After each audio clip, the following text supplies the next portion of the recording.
My grandpa fell really badly. I'm heading there now to take care of him. My daughter told me and rushed to care for him. I couldn't make it because I had a meeting with a client, so I let her go alone.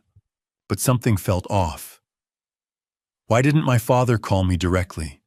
Why her? I couldn't shake the unease crawling up inside me.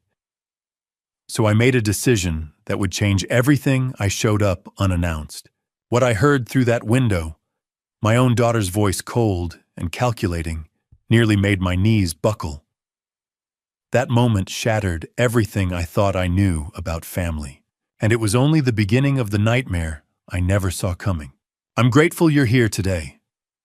Before we continue, drop a comment and tell me where you're watching from.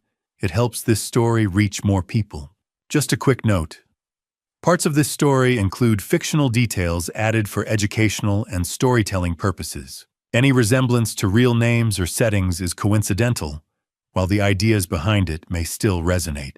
I never thought a phone call from my daughter would lead me to discover the darkest betrayal of my life. But that Monday morning in late October, as I stood behind the counter of Lawson's Furniture Gallery, Lauren's voice on the other end trembled with concern. "Dad, it's Grandpa Raymond.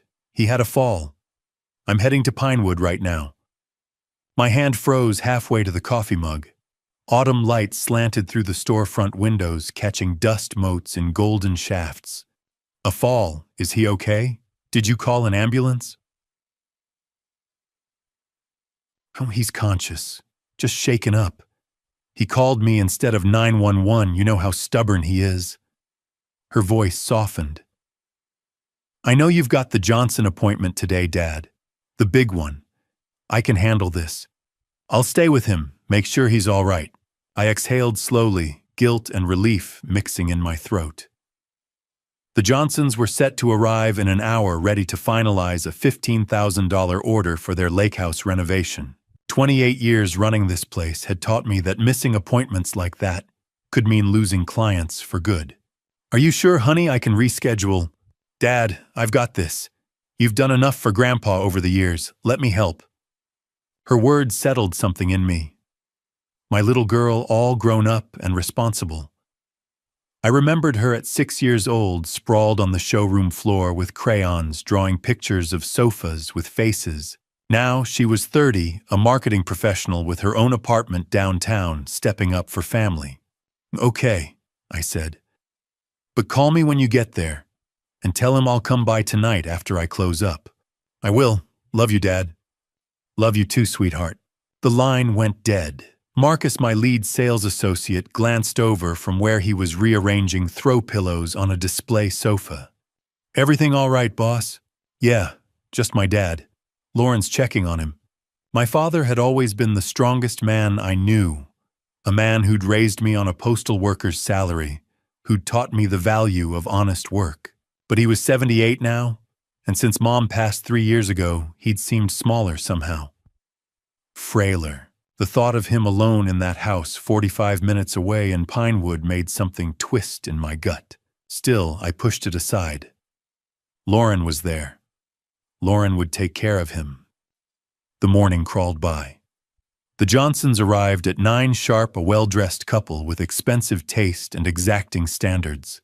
I walked them through bedroom sets and dining tables, keeping my voice steady and professional, even as my mind kept drifting north to Pinewood, to the white 2-story house on Oak Ridge Drive where I'd grown up. By the time they signed the contract, it was nearly noon. I tried calling Raymond, no answer. Tried again, still nothing. I called Lauren. "Hey, Dad." Her voice was bright, almost too bright. "Grandpa's fine. He's resting now." I turned his phone to silent so he wouldn't be disturbed. "Can I talk to him?" A pause. Just a beat too long. "He's asleep. I don't want to wake him." "Okay, you staying for dinner?" "Maybe. I'll text you later." She hung up before I could say anything else. I stood there in the backroom office staring at the phone in my hand. Something felt off. Not wrong exactly, just off. Like a picture frame hanging slightly crooked, barely noticeable but impossible to ignore once you'd seen it. I thought about the past few months. Lauren visiting more often, asking casual questions about finances, about the store's revenue, about Raymond's will. At the time, I'd chalked it up to her getting older, thinking about the future. But now, and Evelyn, my wife of 32 years, who'd been spending more and more time away taking trips with her book club friends, her yoga group, her college roommate. When had we stopped talking? When had she started feeling like a stranger in our own house? Then there were the bank statements. I'd noticed the recurring transfers a few weeks back, $4,200 every Wednesday like clockwork. When I'd asked Evelyn about it, she'd said it was an automatic payment to one of our suppliers. I'd accepted that without question. Why wouldn't I? She handled the bookkeeping. But what if I'd been wrong to trust so easily? By 5 o'clock, I couldn't take it anymore. I flipped the sign on the door to closed, told Marcus and Jennifer to head home, and grabbed my jacket. The drive to Pinewood took 45 minutes, and traffic was already building. I didn't care. I needed to see my father, needed to see Lauren, needed to silence this gnawing whisper in the back of my mind that said something wasn't right. The autumn countryside blurred past my windshield farmland, giving way to clusters of pine trees. The sun hung low and orange on the horizon, casting long shadows across the two-lane highway. I gripped the steering wheel tighter than necessary, my knuckles white.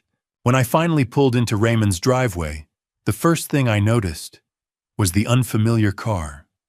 A black sedan parked beside Lauren's silver hatchback, sleek and expensive-looking. I killed the engine and sat there for a moment, studying the house. The porch light was on. Through the living room window, I could see movement shapes passing back and forth. Dad's old Buick sat in its usual spot near the garage dust on the hood, catching the glow of the porch light. He was home, but the house felt too still, too quiet, except for the murmur of voices drifting through the half-open living room window. I got out of the car slowly, my footsteps crunching on the gravel. The air smelled like pine needles and wood smoke. It should have felt like home. It didn't. As I approached the porch, I heard voices, low and urgent, filtering through the crack of an open window. I recognized Lauren's laugh, light and careless. Then a man's voice, deeper, unfamiliar. I stopped at the bottom of the porch steps, my heart hammering in my chest, and then I heard it. Clear as a bell. Lauren's voice, stripped of the worry she'd worn on the phone that morning. Once the old man is out of the way, we'll have access to everything. The world tilted. My breath caught in my throat. I stood frozen, one hand braced against the porch railing as those words echoed in my skull. The old man. My father. Or was she talking about me? Another voice, the man's, smooth and confident. Just a little longer, baby. Then we're set. I should have stormed inside, should have demanded answers, but something in me went cold and calculating instead. I reached into my pocket and pulled out my phone, fingers trembling as I opened the voice recorder app. I crept closer to the window, keeping low, and held the phone up near the glass. Whatever came next, I would need proof. Lauren's voice drifted through the open window, bright and careless, like she was discussing weekend plans instead of my life. Tyler, we need to move faster. The weekly transfers are working, but it's not enough. We need the life insurance. I pressed myself against the siding phone, clutched in my hand, the record button already activated. My pulse roared in my ears, but I forced myself to stay still to listen. Through the gap in the curtains, I could see shapes moving in the living room. Lauren pacing, a man's silhouette on the couch. Raymond nowhere in sight. The man's voice came next, smooth and confident, in a way that made my skin crawl. I know, baby, but we have to be careful. If your father finds out before we get the beneficiary changed, the whole thing falls apart. Baby. He called my daughter baby. Lauren laughed, a sound I'd heard 1,000 times growing up. Now it felt like glass breaking. He won't find out. Mom already has access to his documents. She'll forge the signature this week. My knees nearly buckled. Evelyn, my wife, was in on this. A third voice crackled through a speakerphone, tinny but unmistakable. The voice I'd woken up to every morning for 32 years. I have the policy right here, sweetie. Just tell me when you need it. The world stopped. There was only Evelyn's voice, casual and complicit, discussing my death like it was a grocery list. What about the old man, Tyler, again? Raymond is the only one who might notice something. Don't worry about Grandpa. Lauren's tone shifted colder now. I've been checking on him. He's getting weaker. A fall down those steep stairs of his, or maybe pneumonia this winter, it'll look completely natural. No one questions when an old man in his late 70s dies. Raymond. They were talking about Raymond. My father, who'd taught me to ride a bike and shake a man's hand like you meant it. They were planning to kill him, and then it hit me. Another fall. This morning's phone call hadn't been real. Raymond hadn't fallen. This whole trip to Pinewood was about getting access to him, isolating him, setting the stage. My hand shook so violently I nearly dropped the phone. Rage burned through my chest, white-hot and suffocating, but beneath it was something worse.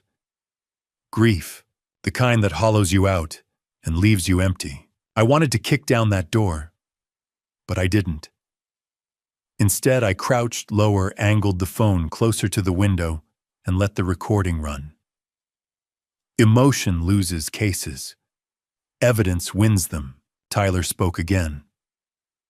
Once we've got the insurance beneficiary changed, and the old man's out of the picture, we're looking at over $1 million plus whatever we've already moved offshore. That's enough to disappear if we need to. We won't need to. Lauren sounded so sure of herself. Dad trusts me completely. He'll never suspect a thing.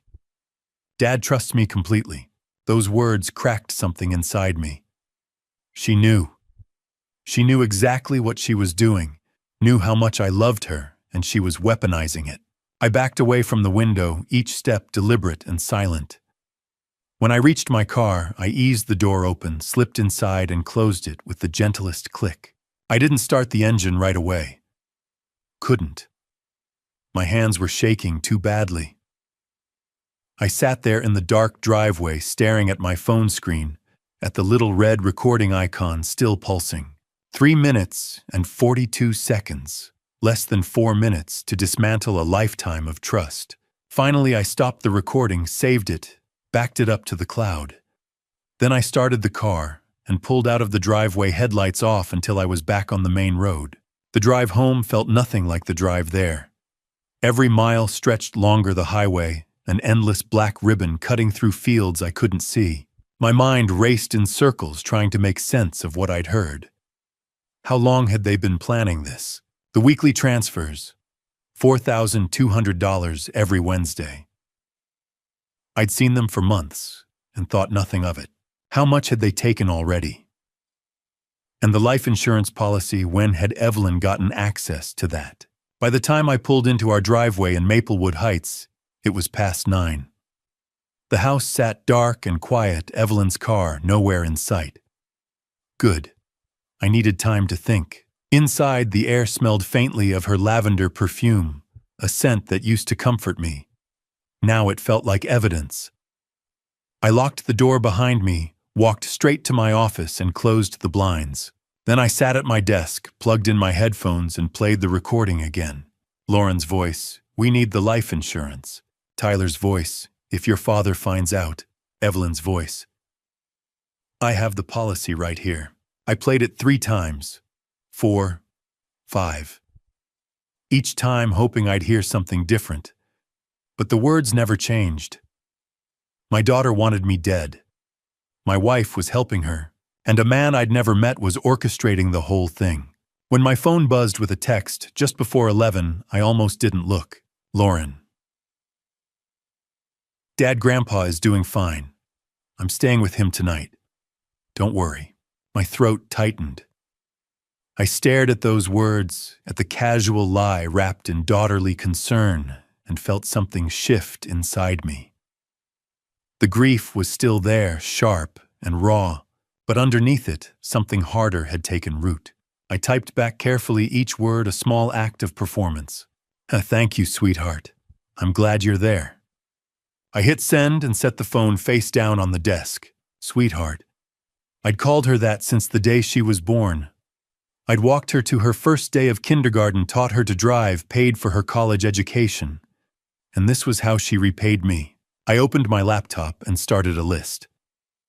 Lawyer, private investigator, forensic accountant. I needed a team, people I could trust, people who could help me untangle this mess without tipping off Lauren or Evelyn. I couldn't confront them, not yet, not until I knew the full scope of what they'd done. Because if tonight had taught me anything, it was this: I didn't know my own family at all. Sleep never came. By the time dawn broke over Maplewood Heights, I'd been awake for 36 hours straight, surviving on black coffee and adrenaline. James Anderson's office didn't open until 9, but I was parked outside by 7:30. His practice occupied the second floor of a brick building downtown. The stairs creaked under my weight as I climbed them at 8:55. When I knocked, he opened the door himself, a tall man in his early 60s with silver hair and reading glasses perched on his nose. "Mr. Lawson, come in." The office smelled like old leather and paper walls lined with law books and framed degrees. He gestured to the chair across from him and settled into his own. "Whatever you're about to tell me," he said quietly, "take your time." So I did. I played the recording. All 3 minutes and 42 seconds of it. James didn't interrupt. He sat perfectly still, his expression shifting from neutral to concerned to grave, as Lauren's voice filled the room, as Tyler's plans unfolded, as Evelyn's complicity became undeniable. When it finished, silence hung between us like smoke. "How much have they taken?" "I don't know yet. I've seen recurring transfers, $4,200 a week. But I don't know how long it's been going on." He made a note on his legal pad. "This is embezzlement, fraud, identity theft if they forge your signature, and the conversation about your father that's conspiracy to commit harm at minimum." He looked up. "You need a forensic accountant to trace the money and a private investigator to document their actions. Most importantly, you cannot let them know you're aware." "I know. Can you do that? Can you look your daughter in the eye and pretend everything is normal?" I thought about Lauren's text last night. "Don't worry, Dad. I can do whatever I have to." James nodded slowly. "I know someone, Sharon Reynolds, former detective, now a PI. She's good and discreet." He scribbled a number on a business card and slid it across the desk. "Call her today, and I'll put you in touch with Andrew Peterson for the financial forensics." By afternoon, I was sitting in Sharon Reynolds' office on the east side of town, a cramped space above a bail bonds shop. File cabinets lined the walls. A corkboard behind her desk held surveillance photos and timelines drawn in red marker. Sharon herself was younger than I'd expected, maybe mid-40s, with sharp eyes and the kind of no-nonsense demeanor that came from years of dealing with liars. She poured 2 cups of coffee and pushed one toward me. "James filled me in. Let me hear the recording." I played it again. Her eyes narrowed at certain phrases. She rewound twice, listened again, made notes in shorthand I couldn't read. "This Tyler," she said when it finished. "You've never met him." "Never heard of him until last night. I'll find out who he is. Full background criminal history if he has one current address. If he's done this before, I'll know by end of week." She leaned back in her chair. "Your daughter and wife, they're smart. The offshore accounts, the insurance beneficiary change targeting your father's will, they've thought this through. Can you prove it?" "I can document it. Surveillance, financial records, witness statements if we get lucky. But Mr. Lawson, you need to understand something." She set her pen down and looked at me directly. If they're willing to talk about your father dying like it's a business transaction, they're capable of more than theft." The words landed like stones in my chest. "You think they'd actually... I think you need to be careful. Very careful. And your father needs protection." "How... I'll arrange surveillance on his house. And you need to visit him, check in regularly. But don't let Lauren know you're suspicious." "I'll do it." She extended her hand. I'll call you tomorrow with preliminary findings. In the meantime, don't change your routine. Don't confront them. And don't trust anyone who isn't in this room. That evening, I video called Andrew Peterson, the accountant.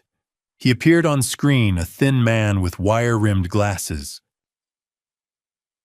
"Mr. Anderson gave me the overview," Andrew said.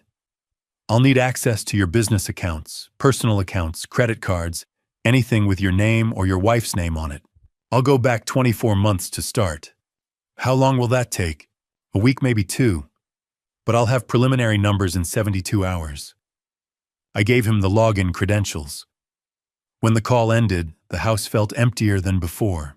My phone rang twice that evening. First Lauren, her voice cheerful and false. "Hey, Dad, just checking in. How was your day?" "Fine, sweetheart. Busy at the store. How's Grandpa?" "Much better. I'm heading back to my place tonight." I pictured her at Raymond's house, and I hated that I could still hear my daughter as the little girl she used to be. "Glad to hear it. Love you." "Love you too, Dad." The second call came an hour later. Evelyn sounding distant, distracted. To Charles. "I'm extending my trip a few more days. Susan wants to drive up to Vermont." Susan, her college roommate. Or maybe that was a lie, too. "That's fine, drive safe." "I will, miss you." The line went dead before I could decide whether to say it back. My phone vibrated. Raymond's number. I answered on the first ring. "Dad, everything okay?" His voice came through thin and uncertain. "Charles, I need to tell you something about Lauren.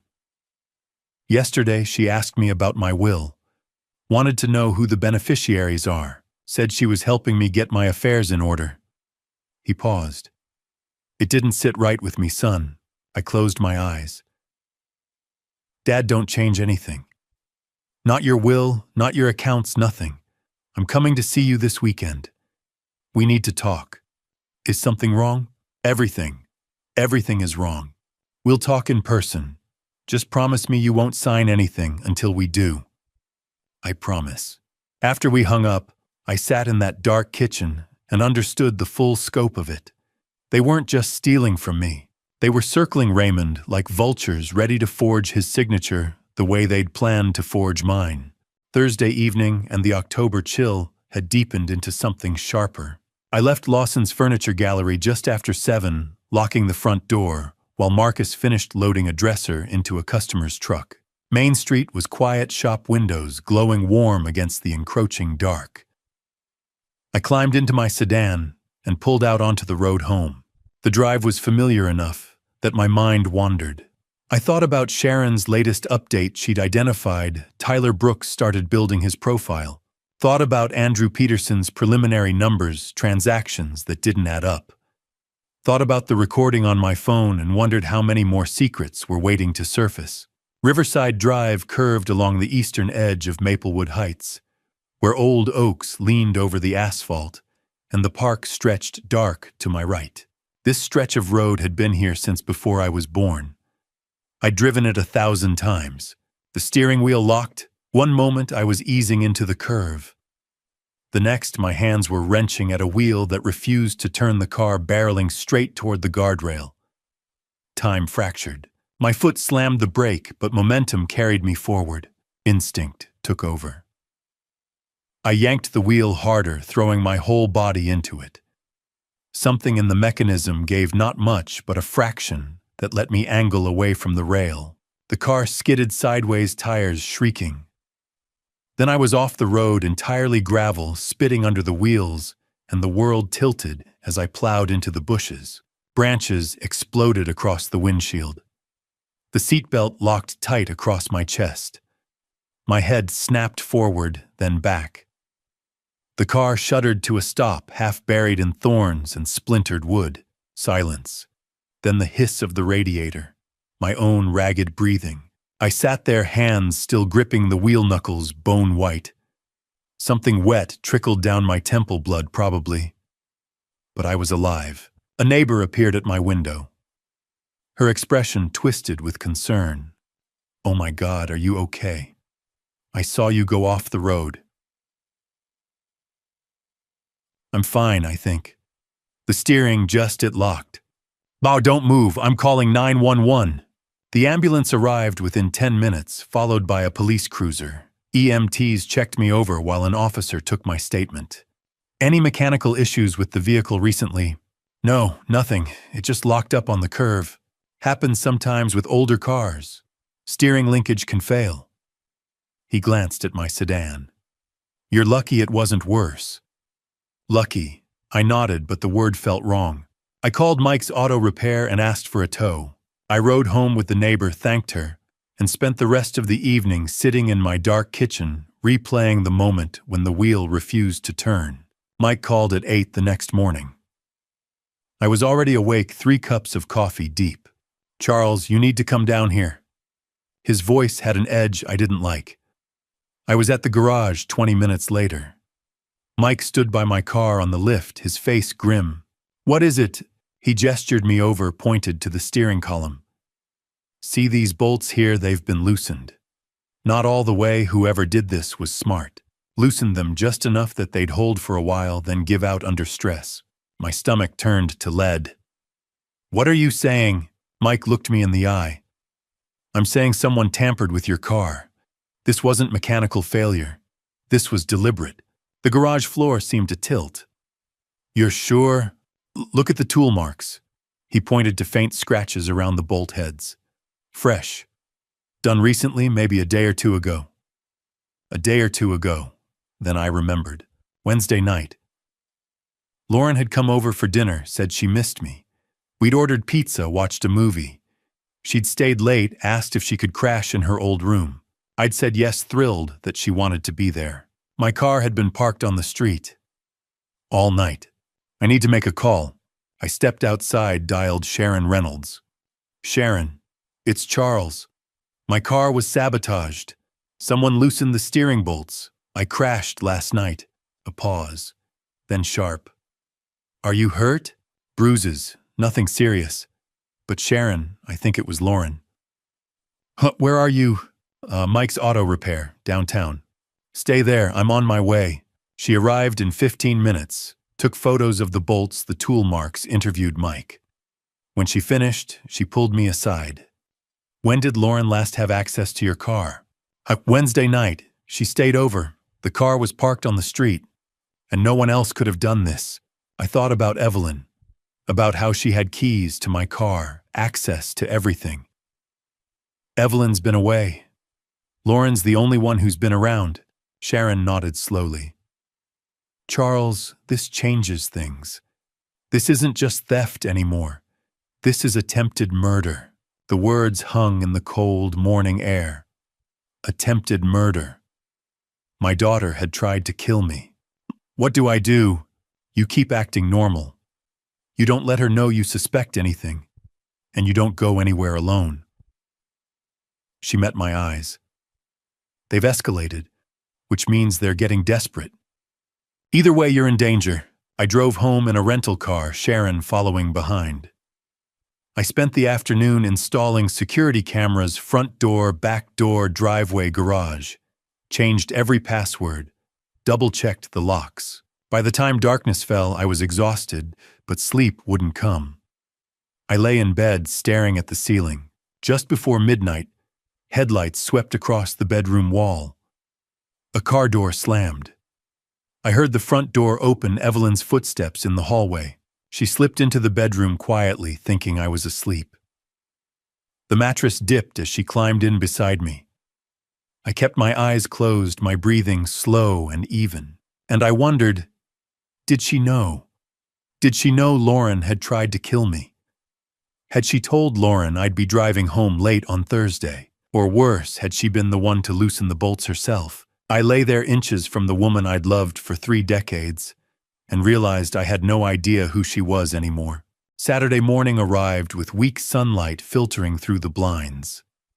I'd slept maybe 3 hours, the rest spent watching security camera feeds on my phone. Evelyn was still asleep when I locked myself in the office and booted up my laptop. Andrew Peterson's video call was scheduled for 9. I had 2 cups of coffee waiting, both already lukewarm. My hands were steadier than they'd been in days. A kind of cold clarity had settled in. The screen flickered to life at 9 sharp. Andrew appeared in his cramped office, fluorescent lights harsh against his pale face. "Charles, how are you holding up?" I touched the bruise on my shoulder. "I'm alive. Let's talk about the money." He nodded, all business. "I've completed the analysis of your accounts for the past 24 months. What I found is extensive and deliberate." He shared his screen, and a spreadsheet appeared, rows upon rows of transactions highlighted in red. "Let's start with the weekly transfers." I leaned closer. 104 transactions over 2 years. Every Wednesday at 3 p.m. $4,200 each time. He scrolled down. "Total withdrawn from your business account, $436,800. The number sat heavy in my chest. Nearly $500,000. Gone. So where did it go? An intermediate account called Lawson Family Trust. The trust doesn't legally exist, it's a shell. From there, the money was wired to an offshore account in the Cayman Islands within 48 hours. I wrote it down. My name used to steal from me." Andrew adjusted his glasses. "That's not all. In May of this year, a home equity loan was approved against your property for $125,000. My stomach turned. I never applied for a home equity loan. I know. The application was submitted online using your social security number and forged documents. Where did that money go? Deposited into an account under Lauren Lawson's name. Withdrawn in increments over the following 2 weeks. Cash and transfers. Untraceable after that." I closed my eyes. $125,000. My daughter's account. "There's more," Andrew said quietly. I opened my eyes. "Chatikatini." In August, $21,800 was transferred from your savings to an entity called Brooks Business Ventures, LLC. The transfer was authorized with your login credentials. "Evelyn." "Possibly. Brooks Business Ventures is a shell company registered to Tyler Brooks. Just a bank account that received your money and funneled it elsewhere." I wrote it down, anger bleeding into the pen strokes. "What's the total?" Andrew pulled up another document. "Combined theft, $583,600. Over $500,000. How do you steal that much without someone noticing slowly, patiently? Week after week with someone on the inside helping you. There's one more thing," Andrew's voice dropped. "Your life insurance policy." I went very still. The beneficiary was changed on September 15th. Previously, Evelyn was listed as primary beneficiary. As of September, Lauren is now the sole beneficiary of a $1.1 million policy. Something cracked inside me. Not loudly, just a quiet fracture. The change was processed online. Required your signature on a digital consent form, same forgery patterns as the loan documents. "Charles, if something were to happen to you, Lauren would receive over $1 million. I stared at the screen. The weekly theft, the forged loans, the fake investments, and finally, the life insurance. She'd been positioning herself to profit from my death. Thursday night, when the steering wheel locked, that hadn't been an accident. That had been an attempt. Andrew's voice cut through. "Are you still there?" "Yeah, I'm here." "Shikriam. This is enough for law enforcement. Fraud, embezzlement, identity theft, forgery. And combined with the car tampering, you have grounds for attempted murder charges." "Not yet, Charles. Not yet. I need to know everyone involved. I need the full picture." I met his eyes through the screen. "Can you have a complete forensic report ready in a week?" "Yes. But if they try again, I'll be careful. Sharon has people watching the house." The call ended. I sat in the silent office staring at my notes. Then I heard footsteps in the hallway. A soft knock. "Chani." Evelyn's voice. "Breakfast is ready. I saved the files, closed the laptop, unlocked the door. She stood in the hallway wearing a bathrobe and a smile that didn't reach her eyes. "You've been in there all morning. Everything okay?" "Just catching up on work." She touched my arm. "I'm so glad you're all right. When you called and said you'd crashed, I was terrified. Terrified. I wanted to ask, were you terrified I'd survived?" Instead, I smiled. "I'm fine, just shaken up." Downstairs, she'd made eggs and toast. We ate in near silence. She asked about the car. I told her it was totaled, that I'd rented something. She nodded, said something about insurance covering it. I watched her and tried to remember when she'd stopped being the woman I married. Sunday afternoon, Lauren showed up. I was in the living room when her car pulled into the driveway. Evelyn let her in, and Lauren came straight to me. "Dad, oh my God, I heard about the accident. Are you okay?" She hugged me before I could answer. I hugged her back, felt her heartbeat against my chest. "I'm okay, sweetheart. Just a little banged up." She pulled back, studied my face. "What happened?" "Steering failed on Riverside Curve. Lost control." "That's terrifying. You could have been killed." "Yes, I could have. And you knew that when you loosened those bolts." "I got lucky," I said. She sat beside me, her hand on mine. "Dad, you have to be more careful. I worry about you." I looked into her eyes and saw nothing but calculated performance. If I hadn't heard the recording, hadn't seen the financial evidence, I might have believed her. She stayed for an hour chatting about work, about plans for the holidays. Normal daughter things. When she finally left, she hugged me at the door. "I'm so glad you're safe, Dad. I don't know what I'd do without you." I held her close and felt the lie between us like a blade. "I love you, sweetheart." "Well, love you too." I watched her drive away. Then I went back inside, locked the door, and stood in the quiet entryway. I thought about Lauren's words, "I don't know what I'd do without you." But she did know. She'd planned for it. My death had a price tag, $1,100,000, plus whatever remained of the money she'd already stolen. I would give them enough rope. Let them think they'd gotten away with it. And when they made it, I'd be ready. But first I had to survive whatever came next. Monday afternoons at Lawson's Furniture Gallery usually brought a steady trickle of customers. I'd returned to work that morning with bruises still blooming across my shoulder, telling Marcus and Jennifer the car accident had been a fluke. Routine felt safer than sitting at home, watching Evelyn move through the house like a stranger. Around 2 o'clock, a woman in her 60s approached me near the display sofas. "Excuse me, do you have any more of those ceramic table lamps, the ones with the cream shade?" I smiled. "We keep some overflow inventory up in the mezzanine. Let me check for you." The mezzanine was accessible by a metal ladder bolted to the wall near the back. I'd climbed it 2 or 3 times a day for years. 10 rungs up, 10 rungs down. Simple as breathing. I gripped the sides and started climbing. 7 rungs up, I shifted my weight to reach for the 8th. The step collapsed under me. 1 second, it was solid. The next, it wasn't. And I was falling backward into open air, my hands scrabbling for rails that were suddenly too far away. Then something caught me. Arms solid and strong, breaking my fall before my head could crack against the hardwood. I crashed into Marcus instead, both of us staggering. We went down together in a controlled collapse. Pain lanced through my ribs where his elbow caught me, but it was nothing compared to what would have happened if he hadn't been there. "Boss Charles, you okay?" Marcus's voice was breathless. I rolled off him, sat up, my hands shaking. "Yeah, I'm okay." Jennifer was running over her face, pale. The customer stood frozen, one hand over her mouth. "What happened?" I looked up at the ladder.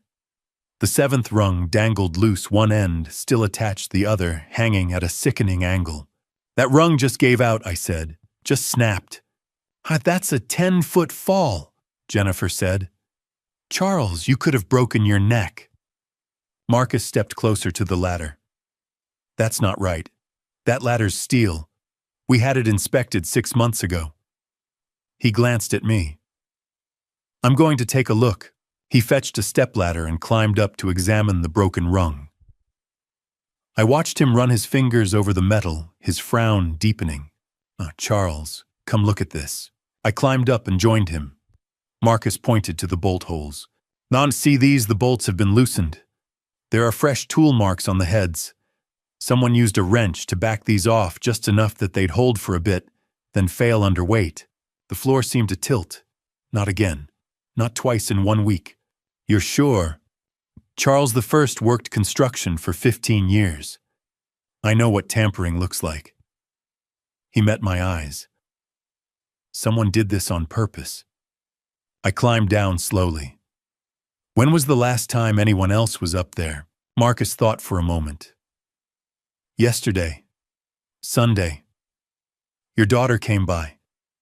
Said she wanted to check out the new inventory. I told her the lamps were up in the mezzanine and she went up to look. Lauren.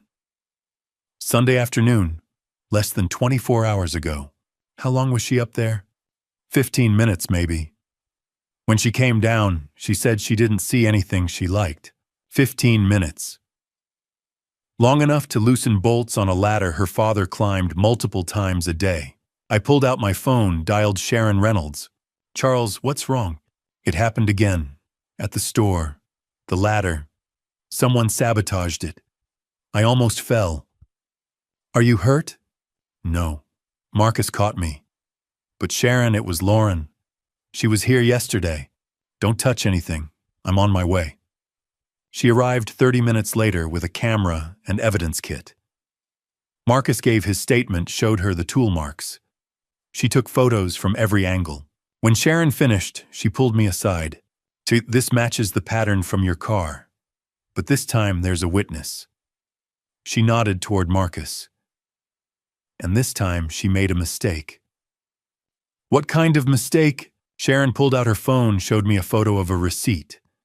Riverside Hardware, dated last Tuesday. A 12-piece wrench set. $63 and change. At the bottom, a signature, Lauren Lawson. I've been tracking her movements since the car incident, Sharon said. She bought this wrench set a week ago.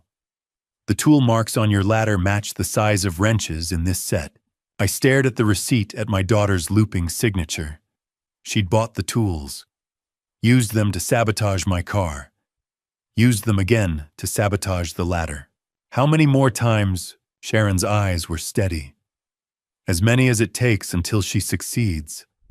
Or until we stop her. I want her arrested. But not yet. We're building a case for attempted murder, which requires proving intent and pattern. 2 incidents give us pattern. But if we move now, her lawyer will argue coincidence. We need more. She's tried to kill me twice. I know, and we're going to catch her. But we need to be smart. Sharon's voice was firm. We document everything. We keep you safe, and we wait for her to make a move we can tie directly to her, with no room for doubt. By evening, Marcus walked me to my rental car, checking the wheel wells and undercarriage with a flashlight, before letting me get in. You call if you need anything, he said. I will, thank you, for catching me. I drove home slowly, checking my mirrors constantly. Inside the house was dark. Evelyn had left a note out with Diane. Back late, I stood in the kitchen reading that note 3 times and wondered if she was really with her sister, or if she was somewhere with Lauren planning the next attempt. My phone buzzed. A text from Sharon. Just the receipt photo again, zoomed in on Lauren's signature. I stared at it until my vision blurred. My daughter's handwriting. My daughter's choice. How many more times would she try before she got it right? Tuesday morning found me sitting across from Sharon Reynolds in her cramped office, staring at a folder thick enough to be a phone book. Outside, Maplewood Heights was waking up to another gray November day, but none of that mattered, because Sharon had found him. Tyler James Brooks, she said, flipping the folder open. A driver's license photo stared up at me, handsome in that practiced way. Dark hair, styled just so, the kind of smile that probably charmed everyone. 35 years old, born in Erie, Pennsylvania, And he's exactly what we thought he was. I leaned forward, my ribs still aching. Tell me. She slid a document across the desk. Arrested in Philadelphia in 2018 for wire fraud and identity theft. Scammed 3 elderly women out of their retirement savings by posing as a financial advisor. Got 2 years served, 14 months, released on good behavior in 2019. A con man, of course. He moved here after that. Summer of 2020. Clean record since then officially. Started dating your daughter about 8 months ago based on Lauren's social media. 8 months. Long enough to worm his way in, gain her trust, twist her thinking. Sharon pulled out another set of documents. But here's where it gets interesting. Tyler Brooks isn't just a con artist. He's a family man. She laid out photographs. A woman in scrubs, auburn hair, pulled back in a ponytail, smiling as she walked into Maplewood General Hospital. A little boy with a backpack holding that same woman's hand outside an elementary school. Melissa Brooks, née Carter. 33 years old, works as a medical records clerk at the hospital. Married Tyler in 2017, stayed with him through the trial. By all accounts, she thinks they're happily married. The boy had Tyler's dark hair, his mother's smile. He looked small for 6. That's Oliver. First grade at Riverside Elementary. Good kid according to his teacher. I stared at the photos. Lauren doesn't know about them. We don't think so. Tyler's been running 2 lives simultaneously. Tells Melissa he's working long hours at the gym. Tells Lauren he's separated from his wife, that the divorce is pending. Classic con artist pattern. Sharon pulled out her phone, scrolled, then turned it toward me. Text messages, screenshots from a recovered device. We got access to Tyler's second phone. These are from last week. I read, my jaw tightening. Tyler, once the old man is gone, we split 60-40. You get the insurance, I handle the offshore. Lauren, what if he doesn't die? Tyler, he will. Just need to be patient. The car didn't work, but the ladder almost did. Next time, we'll be smarter. Lauren, I'm scared. Tyler, don't be. I love you. We're doing this together, baby. By Christmas, we'll be on a beach somewhere, and none of this will matter. My hands were shaking. Not with fear. With rage so pure it felt cold. He's promising her a life, Sharon said quietly. Marriage, freedom, escape. And she's desperate enough to believe him. She's trying to kill me for him. Yes. But Charles, she's a victim too. Not of the murder attempts, those are on her. But Tyler's been manipulating her since day one. Everything he's told her is a lie. He has no intention of leaving Melissa. He just needs Lauren to get him the money. I thought about Lauren's face when she'd hugged me Sunday. Had any of that been real? What's his cut? I asked. Sharon flipped to another page. Based on the offshore account structure, Tyler's set up to receive 40% of everything. Plus, if Lauren gets the life insurance payout, he's positioned to access that too, through the offshore accounts he controls. $1 million. My life reduced to a transaction. Does Melissa know? About Lauren, Melissa's bank accounts show normal activity, nothing suspicious. She's working 40 hours a week, paying bills, buying groceries for her kid. She has no idea her husband is planning murder with his mistress. I looked at Oliver's photo again. 6 years old. That little boy was innocent in all this. What about Evelyn Mo? Sharon's expression shifted. That's murkier. She definitely knew about the financial fraud, the forged signatures, the weekly transfers. But the murder attempts, we've been monitoring her communications. Nothing suggests she knew Lauren and Tyler were trying to kill you. My theory is they kept her in the dark about that part. She's still complicit. Absolutely. Fraud, forgery, conspiracy. She'll face charges. But attempted murder, I don't think she's part of that. Small comfort.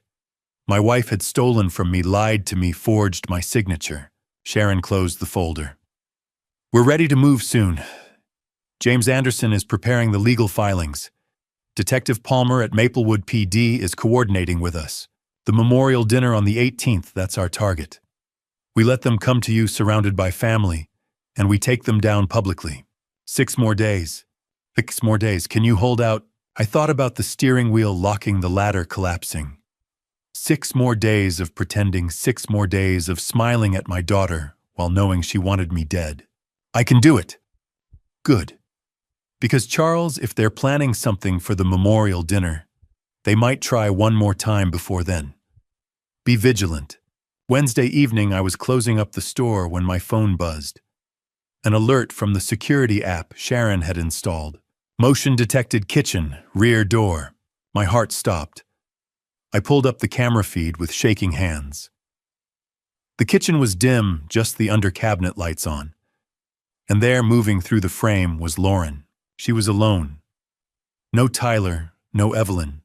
Just my daughter letting herself in through the back door with a key she'd had since high school. In her hand, a small bottle. Dark glass label I couldn't read from the camera angle. I hit speed dial for Sharon. Charles, ooh. She's in my house. My voice came out strangled. Lauren, she's in the kitchen. She has a bottle, I don't know what's in it, but don't go in there. Charles, do you hear me? Stay where you are. We're on our way. I was already running for my car. Whatever Lauren was doing in my kitchen with that bottle, whatever she was planning to poison or tamper with or destroy it, was happening right now. And I couldn't just stand by and let it happen. Not this time. The 15-minute drive home felt like seconds. I took corners too fast. Ran a yellow light, my hands locked on the wheel, while Sharon's voice crackled through the car speakers. Charles, listen to me. Do not engage. If she's in your house, she's dangerous. Wait for us. She's my daughter. She's tried to kill you 3 times. Whatever she's doing in there, it's not a social visit. I knew that. Knew it in my bones, in the ache of my bruised ribs. But she was still Lauren. Still the little girl who'd cried when her goldfish died, who'd made me Father's Day cards with crayon and glitter. I pulled into the driveway and killed the engine. I'm going in. Charles. I hung up and got out of the car. The back door was unlocked. I stepped into the mudroom, heard movement in the kitchen, forced myself to slow down. If I stormed in accusing her, she'd deny everything. I'd lose the element of surprise. I took a breath and walked into the kitchen like I'd just come home from work. Lauren jumped when she saw me, her hand flying to her chest. She was standing at the counter, my leather messenger bag slung over her shoulder. Dad, you scared me. I didn't hear you come in. I looked at the counter. My bottle of Macallan, the one I saved for special occasions, sat there with the cap slightly loose. A glass beside it, clean and unused. What are you doing here, sweetheart? She glanced at the bottle, then back at me. I came to check on you. After the accident and the thing at the store with the ladder, I've been worried. I thought maybe we could have a drink talk. She smiled, but it didn't reach her eyes. But you weren't home, so I was just going to leave you a note. That was thoughtful. She moved toward me, gave me a quick hug. I hugged her back, feeling the weight of her bag, wondering what she'd hidden in there. Pills, a vial, whatever she'd used to poison the whiskey. I should get going. I have an early meeting tomorrow. She was already heading for the door, moving fast. Love you, Dad. Love you too. I watched through the window as she drove away. Then I turned back to the counter and looked at the Macallan bottle. I'd bought it 5 years ago, brought it out maybe twice a year. Lauren knew that. Knew I'd bring it to Raymond's house for the memorial. Knew I'd pour a glass for each of us, raise a toast to Mildred, and drink. I pulled out my phone and took photos of the bottle from every angle. Didn't touch it. Just documented it. Sharon arrived 20 minutes later with a man carrying cases that looked like something from a crime lab. She went straight to the bottle, pulled on latex gloves, and carefully lifted it by the base. Has anyone else touched this since you got home? No. Just Lauren before I arrived. The man, Rick, a forensic tech, pulled out a testing kit and pipetted a small sample into a vial. We stood in tense silence while he ran the test. Positive for benzodiazepines, Rick said finally. High concentration. This isn't a therapeutic dose. This is enough to cause severe respiratory depression, especially when mixed with alcohol. Sharon looked at me. If you'd drunk this, Charles, you wouldn't have woken up. The kitchen felt suddenly cold. Normal life things had happened here. And now my daughter had turned it into a crime scene. Can you test for fingerprints? Already done. Sharon pulled out her phone. But Charles, we have enough. 3 attempts, documented evidence, witnesses. We can arrest her tonight. No. She looked at me like I'd lost my mind. She just tried to poison you, and I want her to think it worked, or almost worked. I pointed to the bottle. Can you replace this with something safe, same bottle, same color, but no drugs? Sharon's eyes narrowed. You want to bait her. The memorial dinner is Sunday. She'll be there. Tyler will be there. Evelyn will be there. I'll bring this bottle, the safe one, and I'll drink from it. And when I react, when I start feeling sick, we'll see what they do. Whether they try to finish the job or whether they panic. That's dangerous. Everything's dangerous. But this way we catch them red-handed, in front of witnesses, at a family gathering where they can't claim it was an accident. Rick spoke up. I can make a substitute. Same bottle-aged whiskey, no sedatives. Sharon was quiet for a long moment. Then she nodded. We do this. We do it my way. You wear a wire. Detective Palmer and I will be in position outside. EMTs on standby. And the moment things go sideways, we pull you out. Deal. By Thursday morning, the plan was in place. Rick had prepared the substitute bottle. Sharon had coordinated with Detective Palmer, who'd assigned 2 undercover officers to attend the memorial as family friends. James Anderson had drafted the arrest warrants. I went to work, sold furniture, smiled at customers, pretended Thursday was just another day. Friday passed the same way, slow, methodical, every hour bringing me closer to Sunday. Friday night, I couldn't sleep. I wandered the house, eventually finding myself in Mildred's old sewing room. Mom's things were still here. Her sewing machine covered with a sheet, boxes of fabric, and on the wall photos in mismatched frames. Mildred on her wedding day. Mildred holding baby Lauren. Christmas mornings, birthday parties, ordinary moments made precious by time. I stood there in the dark, looking at those photos, and tried to imagine what my mother would think of what I was about to do. Trap my own daughter. Watch her get arrested at a memorial dinner held in Mom's honor. My phone buzzed. A text. Lauren can't wait to see you tomorrow, Dad. Let's make it a day Mom would be proud of. I stared at those words until they blurred. A day Mom would be proud of.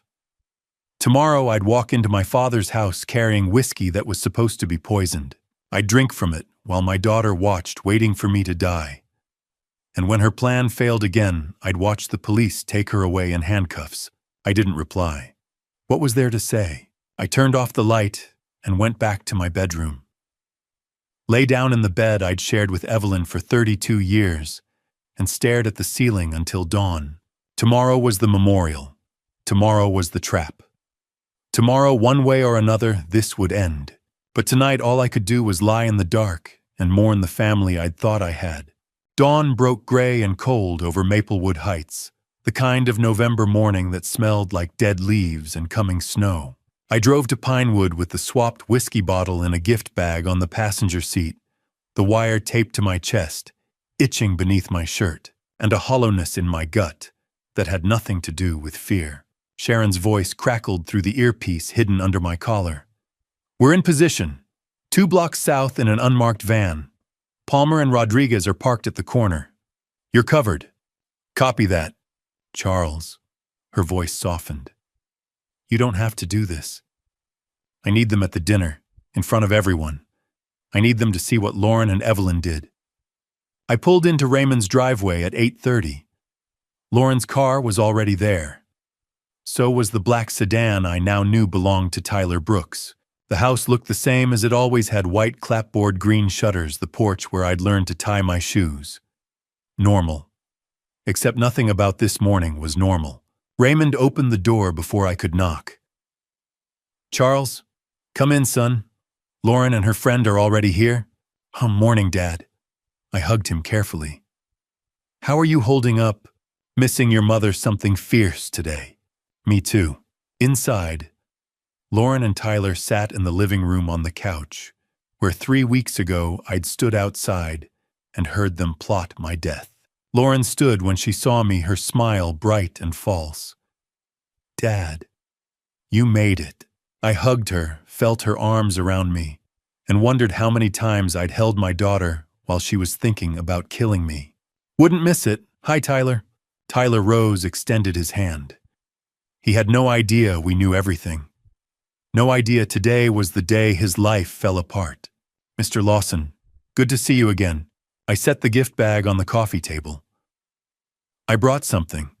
Thought we could toast Mom's memory. I pulled out the whiskey bottle, the safe one. Raymond fetched 4 glasses from the kitchen, and I poured 2 fingers in each.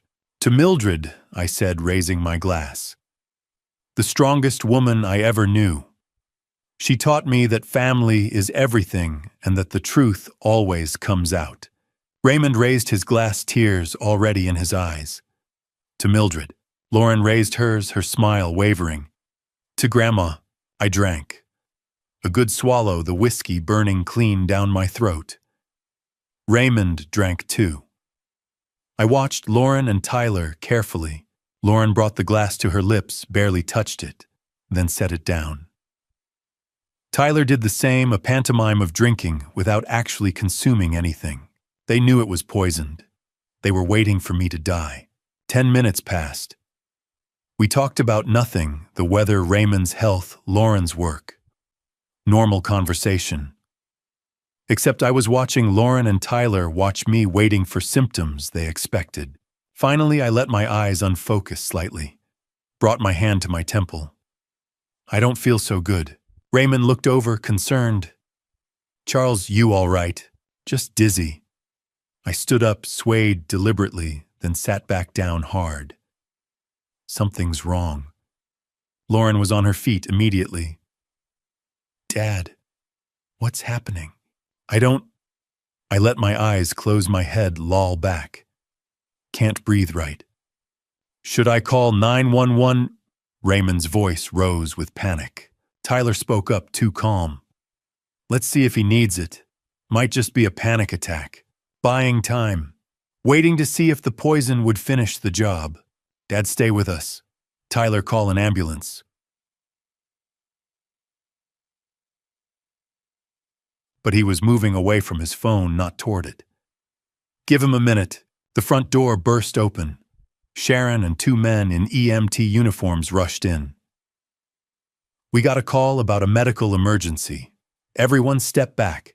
Raymond looked confused. I didn't call. Sharon was already at my side. She leaned close, whispered, now.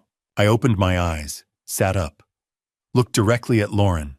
I didn't drink enough. Her face went white. Dad. What? I said I didn't drink enough. I stood up, perfectly steady. I know what you did, Lauren. I know about the poison. Tyler was backing toward the door, but Detective Palmer stepped inside, badge out. Tyler Brooks, don't move. Raymond looked from me to Lauren to Tyler, confusion cycling to horror. Charles, what's going on? I kept my eyes on Lauren. For the past 3 weeks, someone's been trying to kill me. My car was sabotaged. The ladder at my store was tampered with. And last Wednesday, someone put enough sedatives in this whiskey to cause respiratory failure. I picked up the bottle. This isn't that whiskey. We replaced it. But the bottle you poisoned, we have it. We tested it. We have your fingerprints on it. Lauren was shaking her head, backing toward Tyler. No, that's not. I understand perfectly. You and Tyler have been stealing from me for 2 years. Over $500,000. You forged loan documents, changed my life insurance beneficiary to yourself, and when that wasn't enough, you started trying to kill me for the payout. Sharon pulled out her phone, held up a photo. We have the wrench receipt, Lauren. We have security footage. We have text messages from Tyler's burner phone planning your father's death. Tyler tried to run. Palmer and the other officer grabbed him, slammed him against the wall. You're under arrest! Wait, I held up my hand. Not yet. Everyone froze. I want them at the memorial dinner tonight. I want them to face the whole family. They owe Mom that much. Charles, I want everyone to know. I want Patricia and David and Emma to see what they've done. Detective Palmer exchanged a glance with Sharon. We'll need to keep them under supervision. Fine. But they'll be there. I turned to Lauren. And there's one more thing you should know about Tyler. She was crying now. What? Sharon held up another photo. A woman with auburn hair holding hands with a little boy. Melissa Brooks, Tyler's wife of 8 years. And that's Oliver, their 6-year-old son. Tyler was never separated. He was never getting divorced. He's been lying to you from the beginning. Lauren's legs gave out. She collapsed onto the couch, staring at the photo. No, that's not, he said. He lied. My voice was flat. He used you to get my money, and when you were no longer useful, he would have disappeared. They took Lauren and Tyler outside, hands zip-tied, loading them into an unmarked car. Sharon stayed behind, helping Raymond into a chair, explaining what had just happened. Raymond put his hand on my shoulder, his voice breaking. Son, I'm so sorry. I looked at him, at the man who'd raised me to be honest and strong. Tonight, in front of 17 people, I'd have to relive this nightmare one more time. But it would be the last time. Tonight, justice would begin. Before we walk into that room where 17 people are waiting, tell me this. What do you think Charles will do first? Will he present evidence calmly, or will emotions take over? Share your prediction in the comments. I want to know you're here with me. And a quick reminder, this narrative contains some creative elements added for educational impact. If you'd prefer not to continue, you can stop the video now. Otherwise, let's see how this unfolds. The house was full by the time the sun set behind the Pinewood Hills. Cars lined Oak Ridge Drive, the way they had the day we buried my mother 3 years ago. Sedans and SUVs parked bumper-to-bumper, headlights cutting through the November dusk. I stood in the doorway of my father's house and watched them come. Patricia, first my older sister. Her face tight with worry as she gripped her husband Michael's arm. David next, my younger brother, his jaw set in that stubborn way he'd had since childhood. Rebecca trailing behind with their daughter Emma. Stephen and Diane Carter, old family friends who'd known my mother since college. George Whitman, my father's fishing buddy, leaning heavy on his cane. Margaret Foster, who'd taught Sunday school with Mom for 20 years. And then there were the 3 I'd invited who didn't belong. Detective Palmer introduced as Tom, a distant cousin from Ohio. Sharon Reynolds playing Sarah, an old friend of mine from college.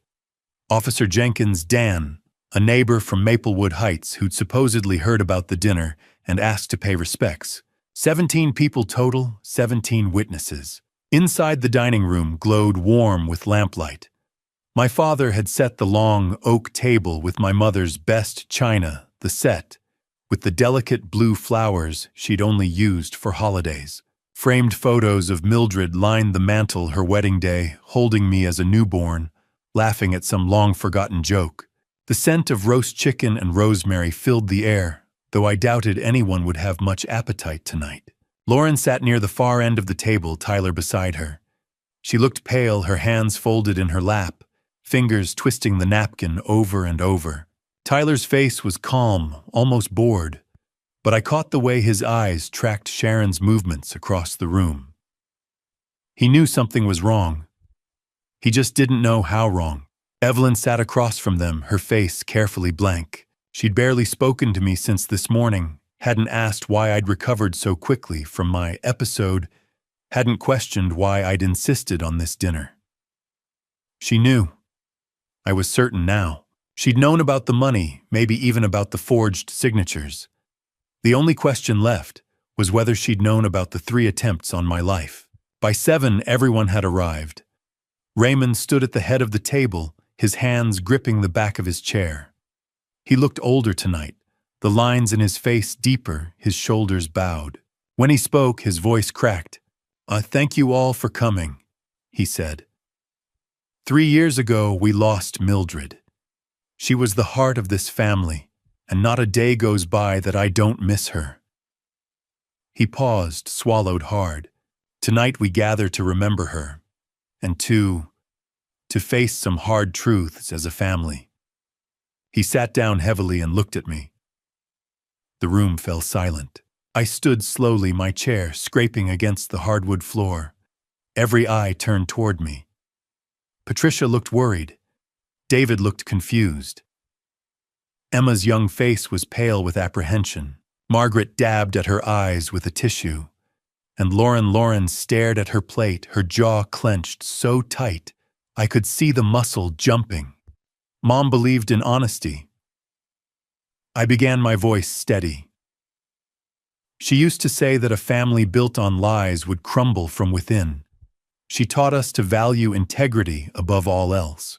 I paused, let the words settle. So tonight, in her memory, I'm going to tell you the truth about what's been happening in this family for the past 2 years. Forks paused midair. Napkins froze in hands. The silence stretched fragile as glass. 24 months ago, I continued, someone began stealing from me. Every week, $4,200 was transferred out of my business account. 104 transactions total, over $500,000. I let the number hang in the air. Patricia gasped. David's fork clattered onto his plate. $550,000 to be exact. Charles, Evelyn started, but I held up my hand. The money was moved through a fake trust account, then offshore to the Cayman Islands. The transfers were authorized with forged signatures. My signatures. I pulled a folder from beneath my chair and set it on the table. I have the bank records, the forensic analysis, the evidence trail. Raymond's face had gone gray. George Whitman's mouth hung open. Margaret's tissue was pressed to her lips. I turned and looked directly at my daughter. Lauren, I said quietly, you stole that money. You and Tyler Brooks, the man sitting next to you. Her head snapped up, her eyes wide with panic. You opened the fake account. You forged my signatures. You transferred my money week after week for 2 years. Her voice broke. I can explain. Can you explain the 3 attempts on my life? My voice was louder, now harder. The car accident 2 weeks ago when someone loosened the bolts on my steering column, the ladder at my store. Sabotaged, so I'd fall and break my neck, the bottle of whiskey. I gestured toward the kitchen, the one you poisoned last Wednesday night with enough benzodiazepines to kill me. The room exploded. Patricia screamed. David lunged to his feet. Emma burst into tears. Evelyn's face went white as snow. Raymond made a sound like a wounded animal, and Lauren stood her chair flying backward, her face twisted in fury and desperation. You don't understand, she shouted, her voice raw.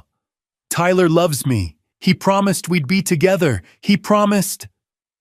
For a long moment, I just looked at her.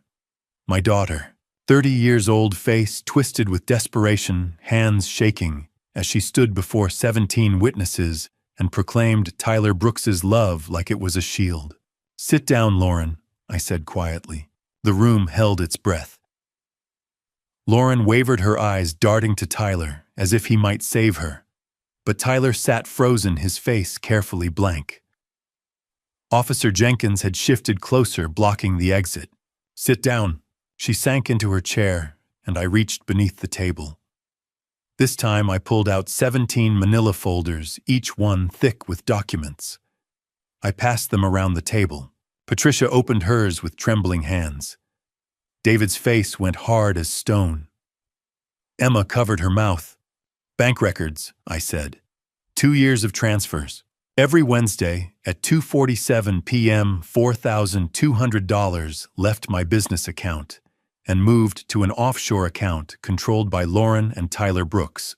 Patricia looked up, her face pale. Charles, this is $500,000. 550,000, I confirmed. But that wasn't enough.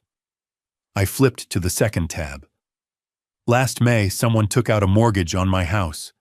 $125,000. Forged my signature. The money went directly into Lauren's personal account. Dad, please, Lauren's voice broke. And last September. I continued. Someone changed the beneficiary on my life insurance policy. $1.1 million. Changed to Lauren Lawson. I looked at my daughter, using my forged signature. That's when I knew, I said. This wasn't just theft anymore. This was a plan to kill me. The word kill seemed to suck all the air from the room. Margaret Foster gasped. Emma started crying again. 3 attempts, I said. The first was 2 weeks ago. Someone loosened the bolts on my car's steering column while it was parked outside my house. I turned to Lauren. You stayed over the night before. You had access. I pulled out a photo, the mechanic's report, the close-up of the tampering. The car nearly went off the road. If I hadn't reacted in time, I'd be dead. Patricia's hand flew to her mouth. The second attempt was a week ago, at my store. I produced another photo, the broken ladder, the loosened bolts. I was carrying a 40-pound lamp when the 7th rung gave way. My assistant Marcus caught me, or I would have fallen 18 feet onto concrete. I looked around the table. Lauren visited the store the day before. She spent 15 minutes alone in the mezzanine area. And the third attempt, I said, my voice hardening, was 3 days ago. Someone broke into my house and poisoned this bottle of whiskey. I gestured to Sharon, who pulled out a sealed evidence bag, benzodiazepines, enough to cause respiratory failure when combined with alcohol. I looked directly at Lauren. I have you on security camera entering my house at 11:47 p.m., going to my liquor cabinet, and leaving 12 minutes later. The silence was suffocating. Emma was sobbing openly now. So this morning, I continued. When I came here with that bottle and poured everyone a drink, it wasn't poisoned anymore. Sharon had replaced the contents. I looked at Lauren and Tyler. She says, I wanted to see if you'd try to stop me from drinking it. You didn't. You watched. You waited. You wanted me dead. No. Lauren's voice was a shriek. Tyler said we just needed the money. He said once we had enough, we'd go away together. We'd be happy he'd leave. She stopped, her hand flying to her mouth. Leave, I repeated softly. Leave, who, Lauren? Sharon stood and walked around the table. She placed photographs in front of Lauren. That's Melissa Brooks, Sharon said quietly. Tyler's wife and their son Oliver. They live in Harrisburg. Tyler goes home to them every other weekend. Lauren stared at the photos. Her face went through confusion, disbelief, comprehension, devastation. She looked up at Tyler, her eyes wide and shattered. Weiner, her voice was barely a whisper. You're married, you have a son. Tyler said nothing. You said you loved me. You said we'd be together. She broke off, gasping. I did this for you. I stole from my father for you. I tried to. She couldn't finish.